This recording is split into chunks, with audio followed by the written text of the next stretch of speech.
Um bom dia para todos vocês, nono ano. Nossa última aula do ano. Nós temos apenas mais uma aula de atividade avaliativa.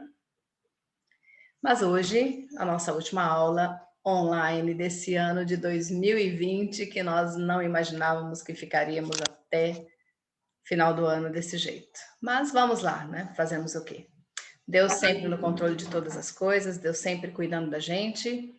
E com certeza, se estamos aqui é porque até aqui Ele tem nos ajudado, correto? Devemos tudo a Deus.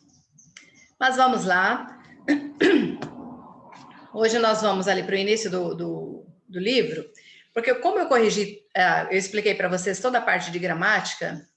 Bom dia, Heloísa, tudo bom? Eu fiquei devendo para vocês uma parte de interpretação de textos. Então, nós vamos lá para a página 5, tem um texto que fala sobre a nanotecnologia. O que é a nanotecnologia? Não sei se vocês já estudaram sobre a nanotecnologia. Olha só, gente, hoje eu devia ter, desculpa, né, cortar totalmente aquilo que eu estava falando do texto ali. Eu devia estar com a camiseta de vocês hoje, acabei esquecendo, me perdoem. A Júlia está, a Kemily está com a camiseta, né? E eu acabei esquecendo e deixando. Me perdoem, tá? Mas eu vou usar ela depois, nos outros anos, lembrar de vocês. Ok, mas voltando lá, deixa eu só compartilhar com vocês aqui o texto.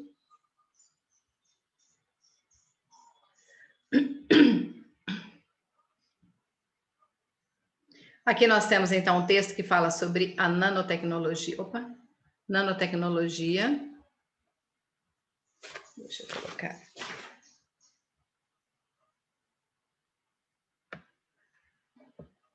Não sei se vocês já ouviram falar, talvez eu acredito que sim, né? Mas a nanotecnologia, nano, a gente vê ali, é algo minúsculo, correto? Imagina, eu só vou ler essa primeira parte aqui do texto, ele é um texto mais extenso, então eu não vou ler todo. Imagine um dispositivo minúsculo que, ao ser introduzido no organismo, é capaz de destruir vírus e células cancerosas. Ou que ainda consegue desobstruir vasos sanguíneos. Com o desenvolvimento da nanotecnologia, a expectativa é que muitas novidades apareçam ainda neste século. Em grego, o prefixo nano significa anão. O nanômetro, né, NM, corresponde a 1/1000º do metro, para exemplificar um vírus invisível a olho nu. Isso é nano, certo, gente? Possui cerca de 10, só um minuto, de 10 nano a 100 nano. Nesse mundo nanométrico, átomos e moléculas são modificados por meio de braços de robôs nanoscópicos, seja para aperfeiçoar materiais já existentes ou para criar novas substâncias que poderão ser usadas de inúmeras maneiras.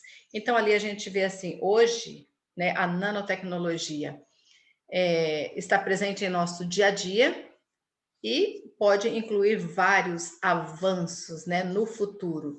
Então, ele cita ali como essa nanotecnologia como um vírus invisível a olho nu, como coronavírus, né? A gente não consegue vê-lo, mas, né, muitos foram infectados e muitos acabaram perdendo a vida. Então, ali vocês veem que a nanotecnologia vem avançando a cada dia mais e minúsculos, correto? E já podem ali, como eles falam, desobstruir artérias usando, né, a nanotecnologia.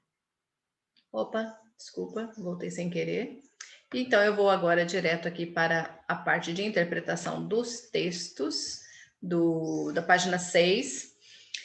Ali no texto, como você viu, o título é uma pergunta, né? O que é a nanotecnologia? E o primeiro parágrafo se inicia com um verbo no modo imperativo.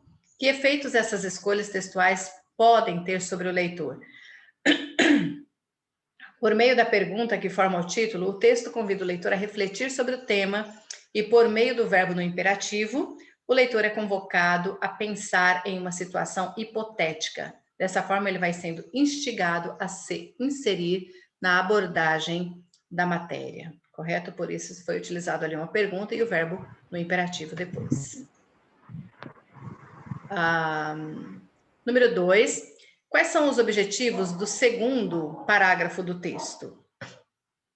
Ele apresenta uma breve definição de nanotecnologia, a partir da formação da palavra e de uma explicação à escala nanométrica, certo? Depois ele informa que para operar nessa escala nanométrica, são necessários equipamentos especiais, o que dá a dimensão de complexidade do assunto, e são indicadas de maneira ainda bastante geral algumas das aplicações desse campo nano, correto?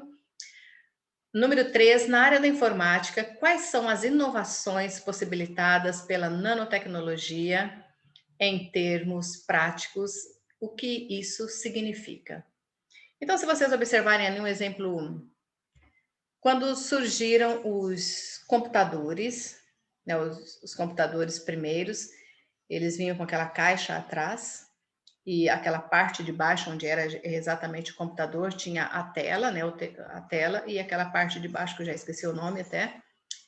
E as televisões antigas, né, antes era um móvel, praticamente um móvel, aí depois foram menores já, mas com aquela caixa atrás também, até tem um filme, né, do Adam Sandler, que os filhos dele falam no filme, falam assim, pai, o que é isso? Essa caixa atrás da televisão, né, quando eles chegam numa casa de férias.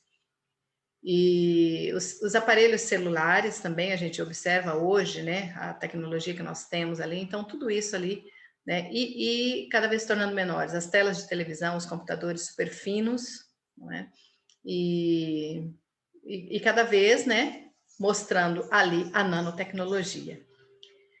Então, ali, a nanotecnologia na área da informática tem aumentado a capacidade de armazenamento e processamento de dados de aparelhos eletrônicos e digitais, como celulares, pendrives e computadores, né? Antes tinha um pendrive ali de 32 GB, depois de 128, 200 e pouco, aí 1 tera, 2 tera, né?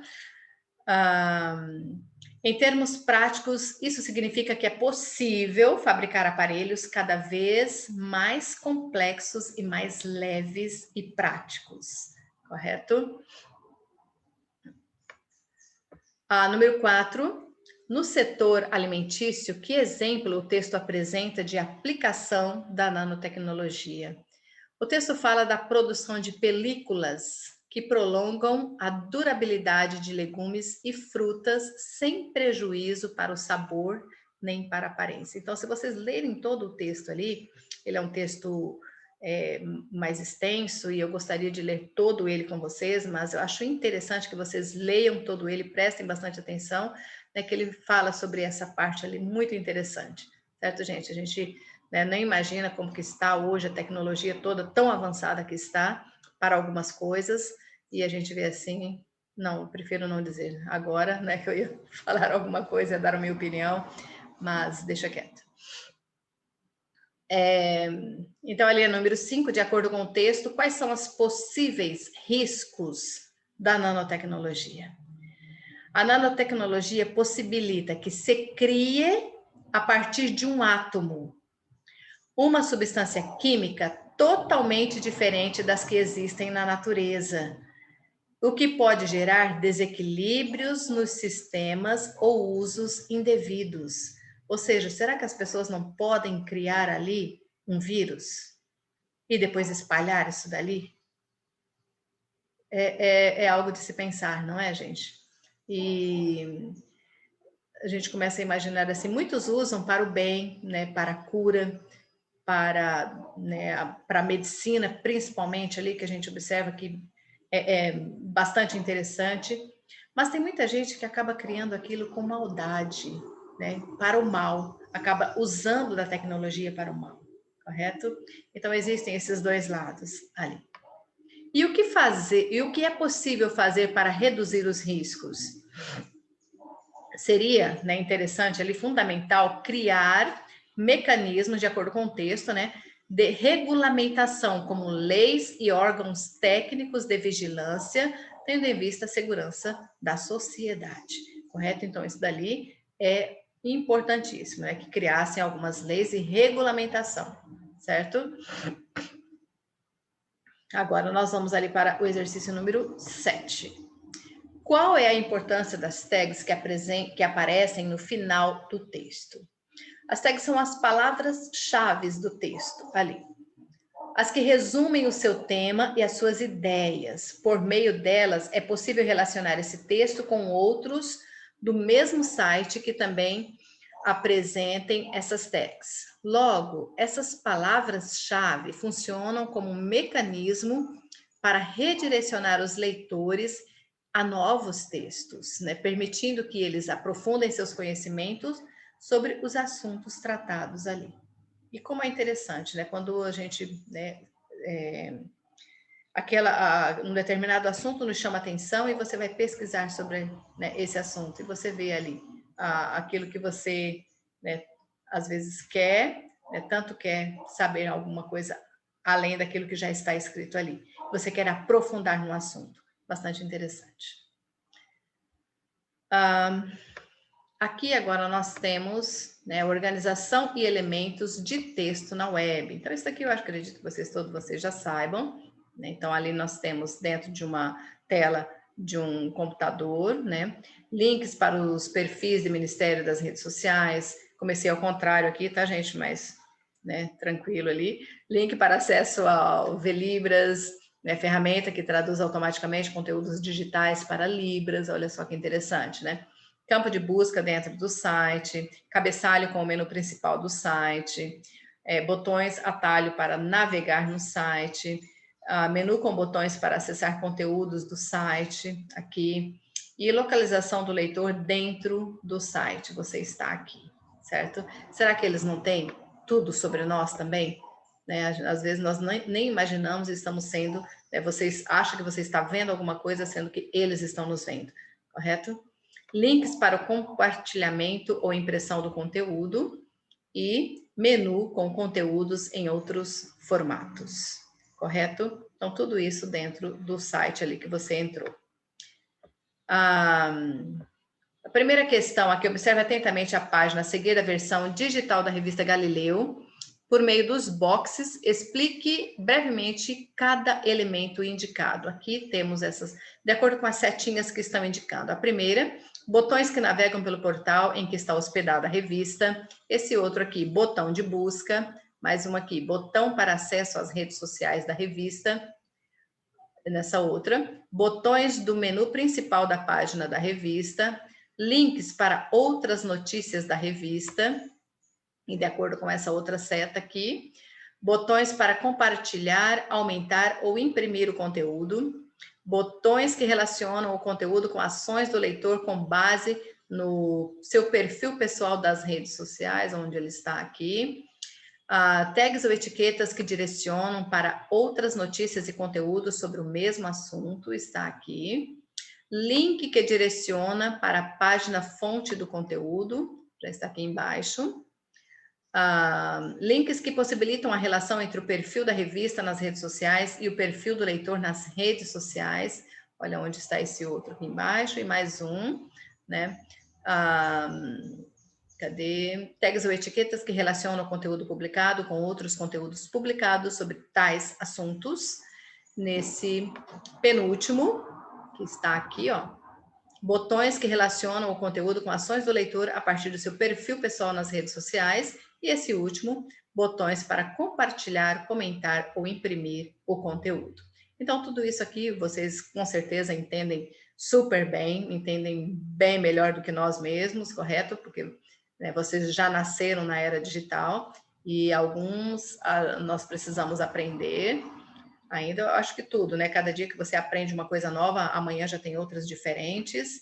Já os próprios as redes que nós usamos, tudo que nós usamos, sempre eles vão sofrendo as modificações ali, correto? Essa outra parte aqui, deixa eu só diminuir um pouquinho. Eu já corrigi com vocês, que fala o processo da formação das palavras, nós já estudamos, e eu vou para essa página. E ele continua com o texto sobre a nanotecnologia. E aí ele coloca que o futuro é nano, certo? E a gente sabe que será. Olhem só aqui, né? A nanotecnologia é utilizada em aparelhos celulares. Olha ali, cada vez os aparelhos vindo mais finos, correto? Eram bem mais grossos e agora estão bem mais finos. Saiba mais sobre pesquisas com a tecnologia. Então, ali parece até algo futurístico e distante, mas a nanotecnologia já deixou de ser restrita aos laboratórios para ganhar aplicações práticas em nosso dia a dia. Hoje tem sido bastante usado em diversos setores da indústria e da tecnologia, além de estudos da física, química, biologia e medicina. Não vou ler com vocês o texto também, que ele é bastante extenso. Aí nós temos ali um novo olhar sobre antigos elementos, certo? Inspiração na natureza, nanotecnologia em favor da saúde, né? As camas, colchões, travesseiros. Então, tudo isso aqui, se vocês observarem, né, ali nos hospitais, mobílias hospitalares, e a gente vê, não sei se vocês entraram, já observaram as camas que temos ali nos hospitais. Gostaria que vocês estivessem lendo esse texto para vocês entenderem bem sobre o que mais está se falando sobre a tecnologia. Então, ali na número 3, o texto procura criar uma aproximação com o público leitor que inclui o público leigo, né? Nós somos leigos no assunto da nanotecnologia, certo? Sabemos o que é a nanotecnologia, mas onde ser usado, né? Tudo aquilo que ele pode, né, fazer para nós e como pode fazer, igual eu disse no início, tanto para o bem quanto para o mal. Então, nós não conhecemos a fundo esse assunto. No primeiro período do texto, de que maneira essa aproximação é feita, né? Ela indica que a nanotecnologia não é um domínio do futuro, algo não alcançável e sem relação com o cotidiano das pessoas comuns. Pelo contrário, ela afirma-se que a nanotecnologia está presente em diversos espaços e contextos do nosso dia a dia e nós nem sabemos e nem percebemos às vezes, não é? Só sabemos que cada vez, né, a tecnologia está mais avançada e avançada, mas não sabemos, né, exatamente como, né? Sabemos que existe, mas para explicarmos, se eu pedir para vocês assim, eu quero que vocês expliquem para mim isso dali, exatamente, nós não temos assim uma explicação, né, correta. Hoje nós compramos um aparelho celular de última geração, mas em países mais desenvolvidos já tem outros, né, 100 vezes melhor do que aquele que nós acabamos de adquirir, correto? Isso. Número 4, de que forma a expressão nosso dia a dia contribui para a aproximação analisada na questão anterior? Então, nessa expressão é ressaltado o uso do pronome possessivo, nosso, certo? Nosso dia a dia, em primeira pessoa do plural, o que inclui os leitores nas aplicações práticas do tipo de tecnologia abordado ali. Agora aqui na número 5, então, por que a pesquisadora Lívia Vaz, citada no texto, compara a nanotecnologia com o trabalho de vidraceiros da Idade Média? Olha só. Ao comparar uma prática científica do século XXI com um ofício medieval, a pesquisadora está simplificando a apresentação da nanotecnologia. Ou seja, ela evidencia o que é preciso olhar com mais familiaridade, aquilo que parece extremamente difícil e localizado no futuro, correto? Essa é a visão. De acordo com o texto na número 6 ali, qual é a importância da observação da natureza para os cientistas que trabalham com tecnologia, nanotecnologia? Que exemplos a matéria traz sobre essa perspectiva? A nanotecnologia já existe na natureza. Daí, por que é fundamental que os cientistas a observem? Então, sobre isso, sobre esse tema, o texto apresenta o exemplo das lagartixas, olha só, que têm pelos finíssimos em suas patas, o que lhes permite uma aproximação nanométrica da superfície, aderência na qual foram baseados supercolas e adesivos com nanotecnologia. E ainda o exemplo das folhas impermeáveis de algumas plantas nas quais foram baseados materiais e tecidos com essa propriedade, correto? Agora vamos observar ali a número 7. Chamar a atenção para a importância da observação da natureza também contribui para a relação entre o texto e o leitor, né? Vamos explicar ali. Assim como comparar a nanotecnologia ao ofício dos vidraceiros medievais, chamar a atenção para esse dado da natureza também contribui para o estabelecimento da relação com o leitor, né? Uma vez que é uma forma de tornar o tema da nanotecnologia mais próximo e acessível a ele. Só um minutinho.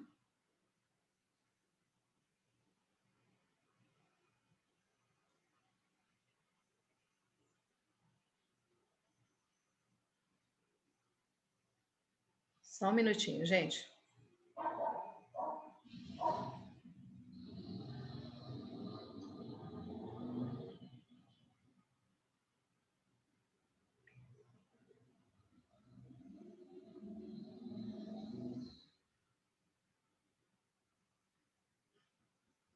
Ok, me perdoem, gente, me perdoem. Continuando ali. A número 8, a universidade, como informam os dois últimos parágrafos, tem se dedicado a pesquisas com nanopartículas de prata. O que motivou esses estudos? Foi a medicina preventiva, certo? No sentido de que a atividade bactericida de tais partículas de prata, quando utilizadas para revestir móveis, pode auxiliar no combate a infecções hospitalares. Olha só que interessante, né? Porque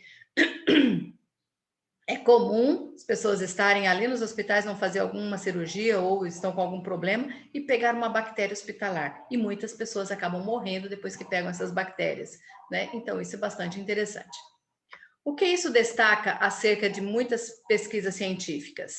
Essa informação destaca a articulação entre a ciência e a vida prática, né? Pesquisas científicas, em geral, são realizadas a fim de provocar alguma intervenção na realidade, de trazer algum benefício para o nosso dia a dia.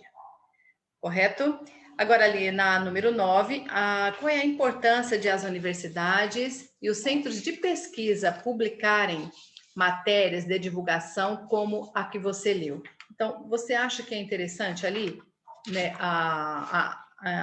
as universidades e centros de pesquisas publicarem matérias, né, de divulgação científica para que nós possamos saber o que é que está acontecendo, o que é que eles estão fazendo ali, né? Os núcleos de divulgação científica, eles estabelecem um diálogo entre o âmbito da ciência e a vida fora das pesquisas, na qual ali serão aplicados os descobrimentos e estudos realizados. Dessa forma, a ciência, ela se abre para a sociedade. Porque às vezes a gente nem consegue imaginar o que está sendo pesquisado dentro desses laboratórios. E quando é passado para nós essas informações, com certeza, é bastante interessante, não é?